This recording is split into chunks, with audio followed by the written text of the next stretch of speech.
Okay, hey everyone. Glad to have you with us. We are going to be talking today about talent development, how to build up people in different training and development. And I'm so thrilled to have my dear friend with us. Miss Nancy has been working in leadership development, been working in coaching for a long time, and has so much experience. And I'm so thrilled that she's going to meet with us today and share some of her insights. So, hey, Nancy. Howdy. I appreciate you not saying like how many years I've been in it. I really do appreciate that. That makes me feel better. It makes you feel, it's the wealth of experience, right? So some people, I remember early on, someone said, there's a big difference between someone has, you know, 30 years of experience, but it's really 1 year of experience and they've just repeated the same thing over and over again, right? And then there's some people and they have so much experience. They've done different things. They've been able to hone in their craft. And in my opinion, that's what you have, is a lot of experience. Love that. So yeah, that's what I'm saying, is a lot of experience is what you have to bring to the table. Awesome. Well, so glad to have you with us. I really want to jump in and ask in what context do you work in talent development and how did you get here? Yeah, well, so where I am right now is I have my own company, Gunter Training, Consulting, and Coaching. So I do executive coaching, consulting from the HR. So I do HR consulting because I have a lot of experience in that, as well as generational consulting. I do a lot of work with emotional intelligence and positive intelligence. So from a training and development side of things, I would say that I've sort of evolved into this, but back up about 35 years or so, back when I was considerably younger than I am now, maybe didn't have quite the wealth of experience. I like that. The wealth of experience that I have now. When I was in my 20s, that was when training and development, the first opportunity, I was probably 24, I guess, when I had the first opportunity to actually do training and development. And I didn't really know what it was. It wasn't called that at the time. It was just, I was just asked to go do a training for day camp staff. And, I didn't really know what I was even talking about because I wasn't very good. Didn't have much experience, but somebody saw something in me and said, we think you can actually train other people how to do this. So even though they hadn't seen me do the work, they felt like I had the ability to actually teach others how to do it. So somebody believed in me. That was like step one. And then step two was I had the guts to go out and actually try to do this and, and figure out, can I even do this? So I discovered at the age of 24-ish that, you know what? I actually sort of like this. I'm terrible at it. So at 24, I think I was terrible at it. I feel very bad for the people that sat through that very first training that I ever did. I feel very bad for them, but I learned so much over the next, many years of training and development. But it wasn't called that. That wasn't my job. My job was a program director for the YMCA. My job was to work with kids in camp, to work with after school kids. That was what I got paid for. But my passion was training. And so for probably 15 years, I went and did training. It was all free. It was on my time. It was on my PTO time. It was on my, just time that I wanted to give because that's where my passion was. My payment came in a different way, but my passion was there. So I did that. And then about 15, 20 years ago, I became the the Chief Learning Officer. That was the title, Chief Learning Officer for the YMCA here in Tulsa. So I still got to train, but now it was actually a part of my job, not the full job, but at least a part of it. So I did HR, risk management, staff development, and just absolutely loved it. And then 2.5 years ago, that's when I said, you know what, I want to do this for more people than just the YMCA. So that's a really long answer to a question that probably wasn't even directly related to that, but it gives you an idea sort of how I got into it. It wasn't planned, which I would say is true maybe for a lot of people in the passions that they're in. It's not actually planned. We just end up there. Mhm. Though I would say there was some intentional action that you took to get to where you are. I mean, those PTO days of giving that free training and working with kids, and that really is preparation for where you are today.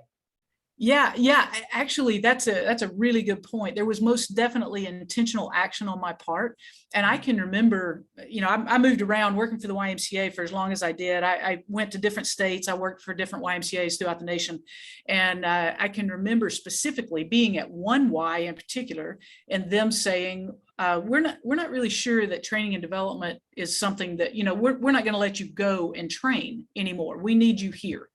And I said at that point, I was probably, I don't know, maybe late 30s. I said at that point, you know what? I'm not really sure that this is the job for me then. If I can't do this other piece with it, it's not going to cost you any time. It's not going to cost you, anything for me to do it. Somebody else is paying for my travel. You just got to let me go and do it. And, it's like 3 times a year or something like that. And they backed away from that and said, okay, we see this is important to you. So yes, you're exactly right. There was intentional action on my part at certain times of my career to say, I'm not willing to give this up. This is something that I have such a passion for, and something I enjoy doing so much. It's what gives me life. It's what, I loved the other stuff that I did, but there was nothing quite the same as when you get to be in the room and you get to see people have aha moments about, maybe it's what I said, maybe it's what somebody else said, but I'm engaging the conversation. I'm allowing the conversation to happen. And, to see people have aha moments, and me myself even have aha moments to say, oh, wow, let me put all the pieces together. Now it makes sense. That's just, that's what gives me life. That's when the beauty comes. Yeah, absolutely. That's Yeah. so amazing. So it really does sound that you had the opportunity to advocate for yourself as well. Okay, this is something that I know is my passion. Um, and so I may not know what that end is going to look like of starting my own business and doing this, but there was intentional, that really powerful intentional action. I want to take a moment. I know that Mustafa just joined us. Hello. I know Mustafa is working specifically in some training and development coaching. So glad to have you with us as well. If you have any questions, please feel free to come off mute or put it in the chat, and would love to include you in the conversation as well. So as you are right now, you're working in training and development. You are helping, really from all of your experience, helping people to learn and to grow and to really fulfill their potential, creating that environment for learning. What is your initial approach if someone comes and says, hey, we have a training opportunity? What are some of the first questions that you're asking? One of the biggest questions that I ask in the role that I'm in now is when this training is over, when this development opportunity is over and everybody's walking out of the room, what do you want them to be saying? What do you want them to be feeling? What is your end goal when this is all done? Because a lot of times, somebody says, we need information on how to deal with conflict better. But yet when you find out what they want when they walk out of the room, it actually is, we want to get along. We want to know each other a little bit better. Well, those are actually 2 very different things. I can teach you, conflict resolution skills, but that is not going to help you really get to know each other and become, more connected as a team. So it's 2, that's 2 very different things. So I think, for me at this point now, that's one of the first questions. I won't really take something. If you tell me that you want a topic, I'm not just going to take that topic and do it. I'm going to find out what you really want. And then sometimes, I had a client recently that I actually shifted because they said, we want 5 behaviors of a cohesive team. So we want that. But then when I start to describe, well, this is what that is, what are you looking for? They were completely different things. So I said, because you say you want a topic and that means something to you. but it Mhm. doesn't necessarily mean the same thing to somebody else. So, that's again, long answer, but that's the first question that I will always ask whenever I'm doing training and development for somebody. I appreciate that that is a specific question as opposed to what does success look like. That's one way to ask that question. I like how you ask, what do you want the attendees to say as they're leaving the room? That's a very specific detail to look for. I've never heard that before. That's really powerful.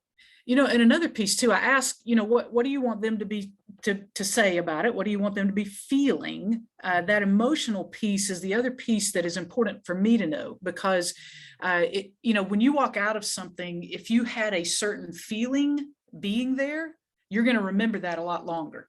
So, whatever that, whatever the topic was, if you want to walk out having a certain emotion, that's what I need to make sure that I tap into and create an environment that allows that emotion to occur. Because the emotion is what's going to stick with you a lot longer than the words. I mean, I can say some super smart stuff, I'm sure. To me, it's super smart when I say it, but nobody's going to remember it unless it creates an emotion along with it. Can you expand on that? How do you create an environment to invoke the types of emotions or create that best environment for learning? What are some things that you do? That's a great question. And I think, with every group, it might be a little bit different. I think one of the biggest things is really defining what is the emotion that you're looking for, to help the leader of the group actually define what is that you're looking for. Most of the time they say, well, we want them to, feel like they've gotten something out of this. Well, that's not really an emotion, but we want them to feel like they've gotten something out of it. We want them to be positive when they walk out. Okay, that's a good. So if I get something like that, then I need to key in on, let's not make this sound like it's really difficult to do. You've really got to do these steps in order to accomplish that. It's just, that it's a little more, a little more than that. So trying to key in on what that emotion is and figure out how, what, I make all of my trainings very interactive. So that's just sort of the way. It's not a sit and get kind of thing. You need to be involved in it. But trying to figure out through the activities and things that I do, how can I produce that emotion in other people? So let me ask this from maybe a slightly different angle. If I am putting together a training, what are some techniques that you use to define what emotion you are seeking? What's some techniques or some questions that you ask to get to that point? It's interesting. When I was in my 20s, the most important thing to me was what I was doing, what I was presenting, how I was saying it. Am I nervous? Am I? So, when I was in my 20s, it was a lot about me. What I have learned, through time is, and especially now, is if I get them, whoever them is, whoever the group is, if I can get them to talk to me and them say what I would say, they're going to learn it. They're going to know it. It's going to mean so much more to them at that point. So when you think about doing any kind of activity, it's putting yourself in the seat of the people that are going to be in the room and what are they going to get out of it, as opposed to, again, when I was in my 20s, it was, okay, well, I can do this activity and this is what I'm going to do with it and this is how it's going to work. But I didn't always put myself in the seat of the person that's in the room to say, okay, what are they actually going to get out of this? And how am I going to feel after this is over? Now, the emotions that I sense that somebody is going to feel are going to be based on how I would feel in that situation. So I can't always know exactly how someone's going to feel, but emotional intelligence in the room, paying attention to the feedback that you're getting, body language and, facial expressions, that kind of stuff, just the temperature, the emotional temperature in the room, really paying attention to all of that as the trainer is critical to know whether what you're doing is hitting the mark or not. Mhm. And it sounds like it is a bit of the design of the training, but also some really practical skills in facilitating the conversation and the debrief from those activities. Yeah. Yeah. Training and development, I do speaking, similar to what you do. I do speaking for groups, and, speaking is much more of a one-way kind of thing. And what you say, you have to hope that it's going to hit, and that somebody in that room is going to, like what you have to say. But when it comes to training and development, I really believe today, even more so than I did, again, when I was younger, I believe it is a lot about facilitation. It's a lot about getting them to verbalize for you what are some of the concepts that they're taking out of this.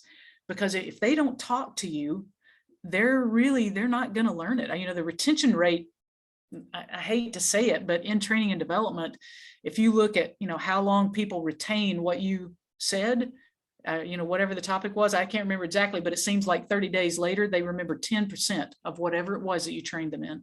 So, that's not very good. It'd be nice if we could say, oh yeah, I remember 90% of what I said. They will remember much more of what they say though. So, if I say it, that's one thing. If they say it, that's a different ballgame. Can you expand on that? What are some ways that you bring out those answers in others? You know, silence is one of the things that I think is hard sometimes for, maybe for trainers, for speakers, for anybody, this is what we do. Being silent whenever you ask a question, and, 6 seconds, I think, is a lot of times the spot where somebody's going to talk. And I've always heard whoever talks first is the loser. So, and it's in this case, it wouldn't be the case. I think that's more in a different kind of environment.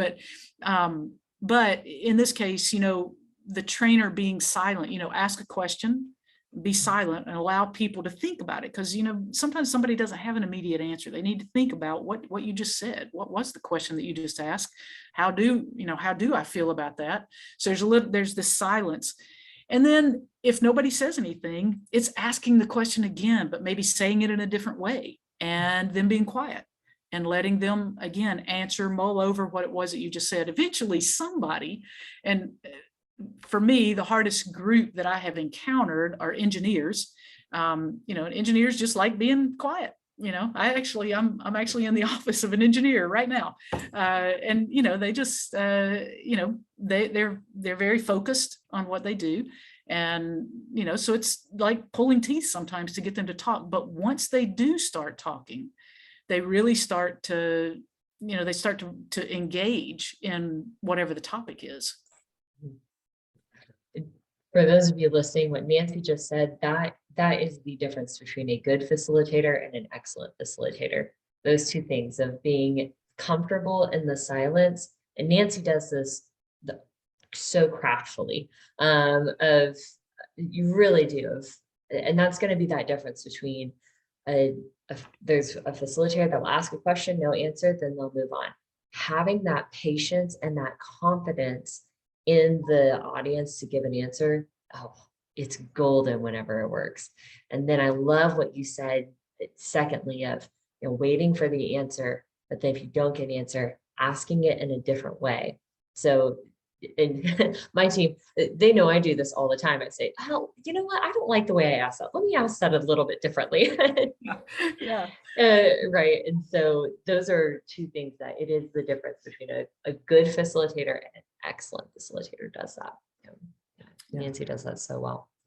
You've given, so I've been in several of your sessions, and I know, as I've heard feedback, I know what you do so excellently is create that activity environment. So rather than the one-way conversation, you do engage in those activities. Can you, I'm curious, where do you draw the inspiration, or what's your process in taking a key objective that someone needs to learn and creating an experience, creating an activity where someone can have that experience and have the opportunity to speak? What's your inspiration for that? I have to say, I'm not really sure that I'm the most creative person in the world, but I do have a side of my thinking, a side of my brain that is a little bit on the creative side. And I absolutely love that. I think one of the things that I always try to do, again, is think about the person that's going to be in the room and why, what's going to engage them.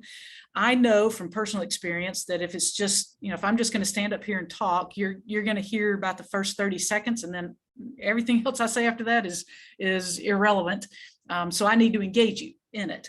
A lot of the activities, so I got a ton of like team building kind of books that, sort out by, if you're looking for conflict, here's an activity. If you're looking for communication, here's an activity. So I've got a ton of books that have that kind of information in it. But a lot of times I just, I'll just like sit in my office, and I did this at the Y again for years. I would, sit in my office and think, all right, so, what I'm trying to do is to get a point, get a point across about, well, I'll tell you about a game that I created for new employee orientation. So new employee orientation was extremely boring. It was a bunch of talking heads. They weren't very long, at least, but people would just tune out. Again, after about the first 30 seconds, they're not really concerned about what you're talking about. And so I saw that happen for several years, and then I became responsible for new employee orientation. And I thought, all right, what would I want in order to be engaged in this? And risk management, how exciting can risk management be? Really, it's a pretty boring topic, and you don't really want to talk about it. So I just thought, okay, well, how can I make this exciting? And I thought, all right, so board game. All right, let's do a board game. Okay, well, what kind of board game that is currently being played, or some game that I'm aware of that would work for something like this? So a board game, Pictionary. All right. Okay, well, okay, Pictionary might work. Maybe I could do a bunch of cards with risk management topics, and I'll have them draw them, and then they'll guess. And all right, so that might work. Monopoly. All right, so I could have a board, and I could have questions on the board, and then have a card with a question, and then they have to answer the questions. So, I just think that's sort of how my mind works. So whenever I think about trying to make something engaging and an activity that goes along with it, one is multiple books with resources, all kinds of resources. Another option is just think about what is currently happening in society. What are the current exciting things that people enjoy doing? So, I don't know, could you do like, what was the game? You played it on your phone, and you went out and you got, I want to call it wasn't Pokemon. Maybe it was Pokemon Go. Pokemon Go. Yeah. So, think about back when that was popular. Pokemon Go. How could I do something like that? So I don't have the app. I'm not technologically savvy. I wish I was. But how can I create that in the same kind of way, but do it within the room? So, so maybe I never played Pokemon Go, so I don't know exactly what it is, but maybe I've got points. If you go to this particular area, you figure out that that's where you need to go, you get a point. And while you're there, you've got to learn something about this. And then after you learn that, now you're going to go over here, and you're going to do, I'm just thinking about all this off the top of my head right now. I don't actually know how Pokemon Go works, but the point being, you find something that is popular right now, and then say, okay, if I had to, if I'm going to try to get this point across, is that a game that would work? And again, the biggest thing is the end result of that going to produce what they want? To play a game for the sake of playing a game, that's, it's really a waste of time, in my opinion, if you're in training and development. And it's not like the very beginning game that you just try to get people to know each other.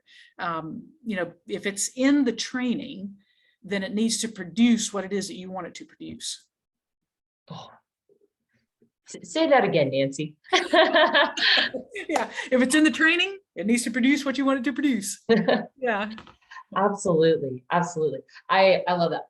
Personally, my sister, we will, because she's in more teaching, and we'll actually go to Target or Walmart, go to the game section, go, how can we do that, right? And so it's a whole wall of inspiration right there. Yeah, absolutely. Yeah, I love it. So so to kind of summarize so you're saying, look at what other people have already done, right? So it's in books, it's go to other conference, right? So we go to different associations, conferences.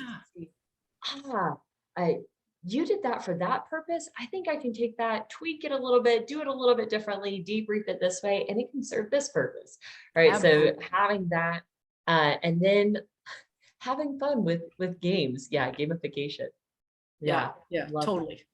All with a purpose, yeah, not just Mhm. hey, we've been sitting for a while, so let's go, you know, Yeah. go The outside and deep do some jumping jacks, yeah. Yeah, the debrief that takes place after the game, that is as important as the game itself. So you play the game and you know they're learning something in that, but they're not connecting potentially to the point that you want them to connect to. So debriefing it, but again, the debrief is not about you telling them what they should have learned. It's about them telling you what they did learn. Mhm. And that's it can be really tempting to want to focus on the game only, but the power is in that, it's in that facilitation afterwards. Yeah. And you've given some really good insights of how to facilitate that craftfully to get them speaking. Mustafa, I think you said that you had some questions. Yeah, love to invite you into the conversation. Hi, Amber. How are you? I'm doing well. How are you? I'm just trying to type, but I think it consumes most times. So I hope to interact with you. I have two questions to answer to inspire us on how to communicate. I have two things that I face during my work. Firstly, I have to introduce myself shortly. I'm working in the HR since 5 years in different industries with different companies, multinational and local companies, and I have a solid experience in all functions of HR. Then I have studied HR diploma and studied a lot of topics related to the HR fields, and then I started my work in the training field, and the HR specifically. Usually, I have a lot of clients across different countries. They request from me to deliver trainings, but I have around 2 years experience in the training, and my age is only 28, and suddenly I face that I have to deliver training to the HR directors in multinational companies, big multinational companies. I feel some sort of little confidence when I deliver training to them. Also, I am expert in the field that I deliver, or the topic that I have delivered to them. But little bit, I feel some sort of unconfident when I deliver the training to them. Also, I faced a lot of challenges related to the practical experience. They have a lot of practical experience on the ground, and me, I have a lot only 5 years compared to them. So how to manage, how to handle this issue when I delivering the training to most experienced people? Usually they all older than me in the field and the age and everything. So that's the first question. On the other hand, I have established my own company that working in the HR consultation recently this year, and also I have employed around 9 people in the company. Um, some of them are HR directors. Okay, so I work as CEO for the company, and the managing people, they elder than me and has a lot of experience in different fields. So I face some challenges when I manage them, how to coach them, and some sources, how to direct them to achieve my business goals. That's the main challenges that I have faced during my training fields and also in managing people inside my own company. So I would like to hear from you how to handle this. Oh, go ahead, Nancy. I'll tell you. So I'm having a hard time hearing. There's some feedback, and so I'm not real clear on exactly what you're asking. But let me throw out here what I think you're saying, and then Amber, if you can clarify any of it, please do. So what I think your first question was, and again, I apologize if I got this wrong, but it sounds like you are presenting to some HR leaders. The HR leaders are older than you, maybe something having to do with confidence on your part related to presenting to that group. So I don't know, does that sound accurate on the first part of the question? Yes, that's accurate. Okay, so, I'll just give you my thoughts related to that, and then I will have, by the time I get finished, I will have forgotten what the second question was. So hopefully somebody can clarify that one for me. But Okay, sure. So first of all, related to the confidence level, one, I would say, so I do a lot of work with positive intelligence as well. So emotional intelligence and positive intelligence. And positive intelligence specifically is about recognizing within yourself whenever there's some emotion that you're having that is not benefiting you. So, being anxious about something that you're about to do, that is not like for a moment, it's going to benefit you, but long term, it's not going to benefit you. So recognizing when that is happening, stopping and doing, it's called PQ reps, positive quotient reps, but it is, 20 seconds, 20, 30 seconds of just focusing on one of your senses. So maybe you focus on listening, maybe you focus on, looking at something very intently, what's the color, what's the shape, what's the size, what's the texture of it. Maybe it's touching something, maybe it is breathing, but you focus on something for about 20 seconds or so, 20 or 30 seconds, to break this chain of thought of this piece that is not benefiting you. So this anxious feeling that you have. So it is focusing for 20, 30 seconds on something else. And then once you've done that, shifting to the other side of thinking, the more accepting side of your brain, and empathizing with yourself to say, you know what, I'm going to do the best I can in this moment. I'm going to do everything I possibly can to say what it is that they want to hear. So that's one thing. Another thing is you could say, so that's empathizing with yourself. You could say, all right, what is, how might I navigate through this? So let me think, 20 years from now, if I look back at this point, what do I want to have, what do I want them to have felt right now? Well, I want them to hear something that's important to them. Well, that's on them. That's not on you. So you say and do as best you can. You empathize with yourself. You say, I'm going to do as good as I can in this. That's it. And then you let them get what they're going to get out of it. So I give you that thought related to the confidence side of thing. Related to the age difference. So I do a lot of work with generations. So I'm going to sort of put a generational spin on this. But everybody has the ability to learn from each other. So as a trainer, if you give, especially, I'm just looking at your picture. So I'm assuming that you are potentially a millennial, a young, maybe even a younger millennial. And let's say that you're working with boomers or, people that are in their 50s, let's say somewhere in their 50s or older, giving them an opportunity to share their thoughts about whatever topic it is you're talking about, that can be important to them, because as I'm a boomer, as a boomer, we were in control of the workplace. We were making all the decisions until the millennials came in 2016. So being able to allow them a voice in the topic that you're talking about can be important in creating that connection between you and them, which is ultimately, as the trainer, I think what you're going to want to do is create this feeling that you have, that you're with them, you're learning right there with them, even though you're the trainer.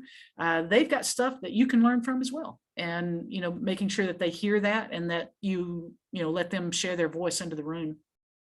And I can't remember the second question. Yeah, okay. Okay, so the second question is related to how to manage people. The same challenges also. It's related to the age that I have people inside my own company, have around 50 years old and have a lot of experience in their fields, and how to manage them, how to coach them, how to direct them to the right direction for my business. So I would, to gain some experience on this, especially I have launched my own business this year. So I I have some fears that I can't manage the people who older than me. So how can you guide me in this aspect? So Amber, I might need a little help on this. I understood the coaching, wanting to coach, but I'm not real sure of the ages that were involved. What I understood was coaching up people within the team, even though they may be a little bit older and have more experience, but you are positionally the boss or the supervisor. You want to coach up other people. What are some approaches that we can take if that is the situation? Yeah, so one of the sessions actually that I've done for I don't know, probably 12 or 15 years is called Leading and Coaching Others. And it is a lot about exactly what you're talking about, which is coaching. It's a little bit about coaching people above you, but for the most part, it's about coaching your direct reports. So how to help your direct reports become better and stronger and take ownership and, everything like that from a coaching standpoint. So one of the biggest things in that particular, if you think about coaching in general, one of the biggest things is asking questions. So if you're going to coach someone up into, doing a better job, whatever, taking on more responsibility, anything like that, it is posing questions for them so that they can find their answer to reach whatever goal it is you've set or you're setting, or maybe you jointly set a goal, whatever the goal is. It's asking them questions so that they can find the route to that goal that works for them. One thing that I've heard, a lot of my life is what works for me doesn't necessarily work for you. So if you're, supervising somebody and you've got a certain way that you do things, if you are adamant that it has to be done this way, there's no other way to do it, well, then make sure they know that. But if the goal is get to this end result, whatever that end result is, if that's the goal, then let them get there, but ask them how they're going to get there. Ask them questions because it gives them a chance to sort of think through, well, what am I going to do? And instead of just saying, okay, there's the goal, get there.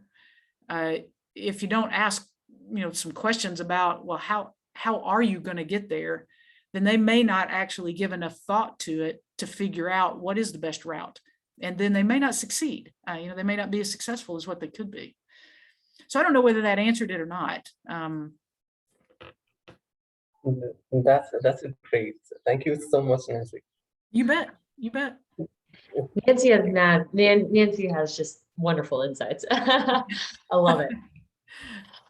So I know we just have a little bit of time left. We've talked about some different ideas of training and development, your journey in working in training and development. These were excellent questions of particular challenges in building up people. I want to ask a little bit more broadly, what are some of the content needs or training needs that you're seeing in leaders and in teams today? I know that the world has gone through with the pandemic, with everything going on, needs have changed. What are some of the trends and the challenges that you're seeing in the industry today? Wow, that is a great question, and things still seem to be on, this merry-go-round. They're constantly changing. There's just a constant change in process. One of the biggest things that I'm seeing is the hybrid work, the remote work, the people in the office, the disconnect that's happening between, if you're in the office, if you're not in the office, just this entire disconnect that's happening related to all of that.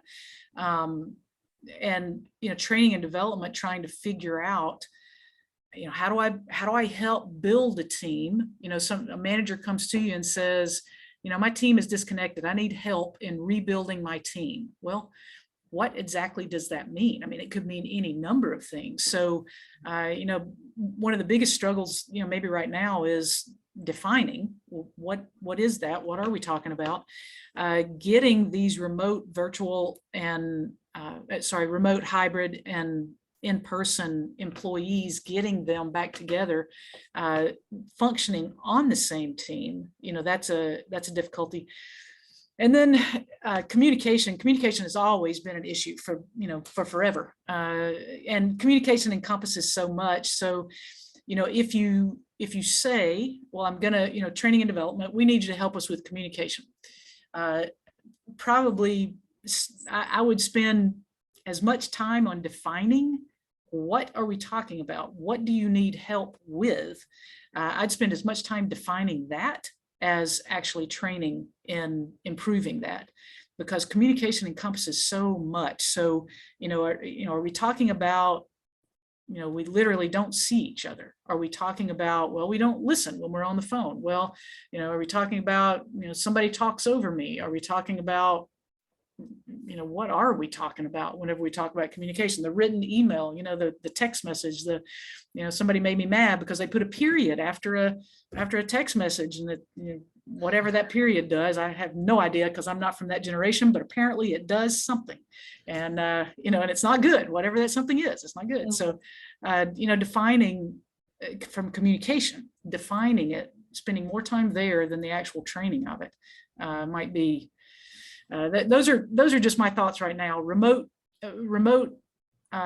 hybrid, and in-person teams, and getting them to function better together, and then communication overall in all areas of communication. Absolutely, yeah. In both areas, it's almost a tangible longing for development in those two areas specifically. Yeah, yeah. I'm gonna ask you, tell me a little bit more, because I know that as some people listen to this, they might think, okay, how are there different types of team building, and what does that look like? Can you give some examples? If someone says, hey, we need to build our team, that does have a lot of different meanings. Can you give some context of different examples of what that could mean? There's a wide spectrum. Can you give some examples of what that could mean if somebody, let's say a leader comes to the training person and says, we want to do some team building. What are some questions that they should ask, and some things that they should look for to identify what that means? So I think I really need to probably ask you that question, because this is your specialty. This is what you do so well. I'll certainly give my thoughts to it, but I will say, for anybody that's listening to this, Amber's the one you need to ask that question of. But I will, give my thoughts to it. So again, team building sort of like communication, in that it could mean just about anything. Back when I was in my 20s, team building meant going to a ropes course and spending, all day on a ropes course, and, climbing the pamper pole and jumping off and grabbing a bar and, zipping down the zip line and going through the spider web and, all the things that come along with that. That's what team building, a lot of times that's what it meant to me then. I want to interrupt very quickly. We have all international people on this call, so there may not be ropes course. Ropes courses are amazingly fun. It's like a massive giant obstacle course. Is whenever she says what ropes course, that's what that means, and that's what that looks like, is a massive obstacle course. Yeah. Okay, go ahead, Nancy. Yeah, I'm going to give some context to what that is.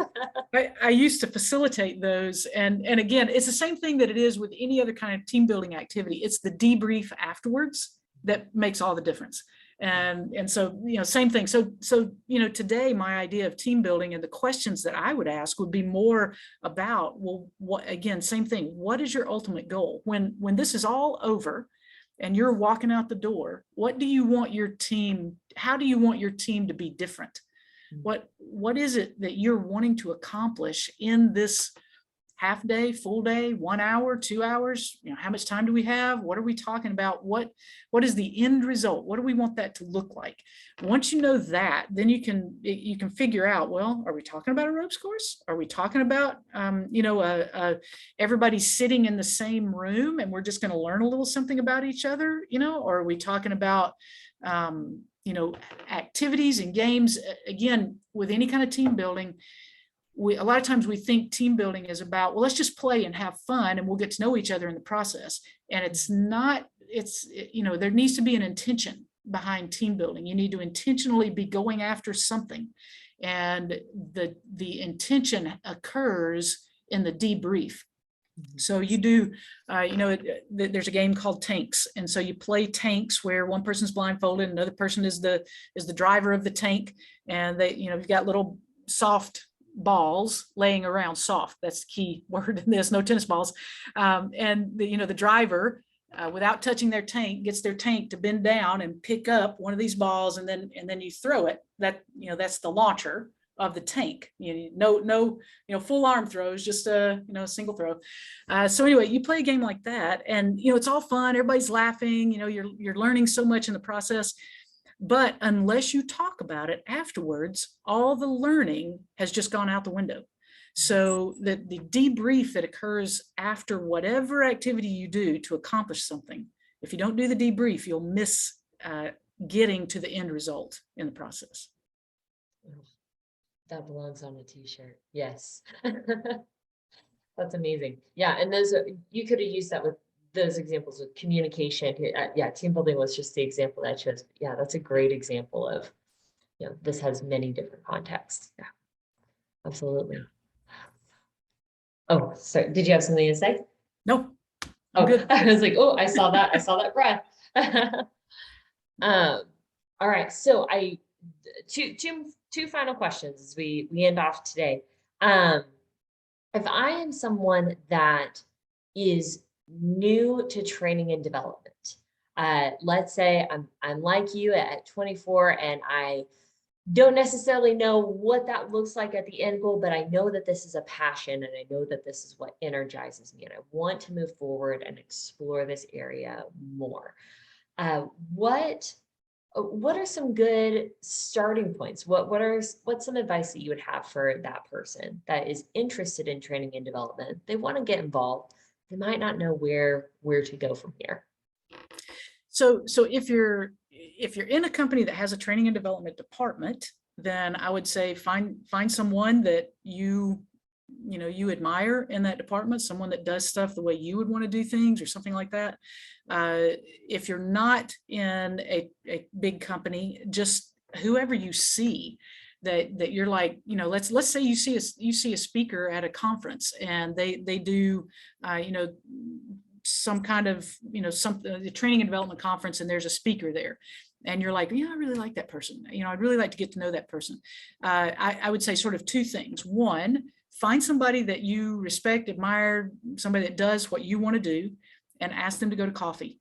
Even if it is virtual coffee, but ask them to spend 30, 45 minutes with you and just ask them how did they get to where they are now? So that's one thing. And then the second thing is find somebody who can be your advocate. And most of the time, this is going to be somebody who might be, especially if you're just starting into the workforce, it's going to be somebody that's older than you. But find somebody who can be your advocate that can also be your mentor. But an advocate is somebody that will, make a phone call on your behalf, will, put your name out on the table whenever they're looking for someone. Even if you're not the one that gets the job, an advocate is the one that says, hey, let's look at this person. So those would be my two suggestions. Those are fantastic suggestions. Absolutely. Love that. So just to summarize what Nancy said is finding someone who can be your advocate and talk to someone who you admire, and find someone that you want to gain some advice from. I know that I met Nancy very, very early on in my career. We had coffee and chatted, and it was fantastic. We continue the conversation even now as we're here today. And so my final question is let's say someone has listened today and they want to get some more information about Gunter Consulting. They want to learn more about you. What's going to be the best way that they can get in contact with you? Yeah, and I'm happy to talk to anybody. I answer emails every day. So my website is guntertraining.com. You can reach me via email at nancy@guntertraining.com. I won't put my cell phone number out here, but I'm happy to also, text. I'm really difficult to catch via phone, but if you reach out to me on email and you want to text back and forth, I'm happy to do that as well. Yeah, reach out. Any questions you've got, I am typically available to answer whatever questions I can and give you my thoughts on something as well. Fantastic. Nancy is awesome. So we'll go ahead and put those that website and email in the bio of this recording. So if you have any further questions, you can. Well, yeah, Nancy said we're okay to reach out to her to have any follow up. So I want to first thank you so much for taking the time out of your day, taking the time out of your Thursday, and spending time with us. It's been to me, it's always a joy to get to spend time with you and just learn from all of your experience and your insights in becoming a better facilitator, a better trainer, but also just a better individual. So you give some really good life advice. I'd never heard of a positive intelligence, so I'll be looking that up afterwards. Fantastic. So I want to thank you so much, and yeah, I look forward to speaking with you again soon. So thank you. Yeah, this has been awesome, and good luck to everybody that's listening to this. Absolutely. So thank you all so much for joining us for this recording. Join us next month, and we'll be having another recording with another professional that is working in the industry.